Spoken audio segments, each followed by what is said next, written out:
Hello. ஏங்க ஒரு 100 rupees GPay பண்ணுறீங்களா? எதுக்கு?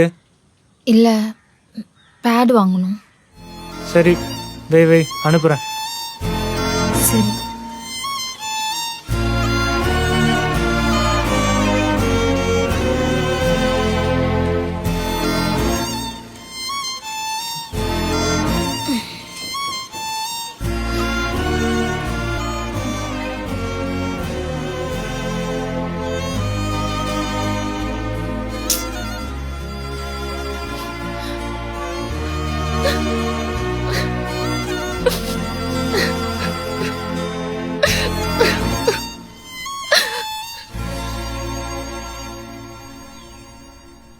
கல்யாணம் ஆகி புருஷன் வீட்டுக்கு போன பிறகு உன் இஷ்டத்துக்கு இருக்கலான்னு எங்க அம்மா சொன்னாங்க.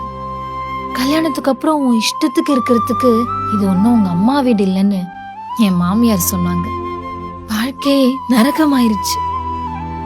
ஒன்று மட்டும் சொல்ற கேட்டுக்கோ. கல்யாணத்துக்கு பிறகு உனக்கு மரியாதை வேணும்னா நல்ல வேலைக்கு போயிடுறி. நீ மட்டும் அவங்க கிட்ட கையேந்தி நின்னன்னு வச்சுக்கியே, உனக்கு சுத்தமா மரியாதையே இருக்காது.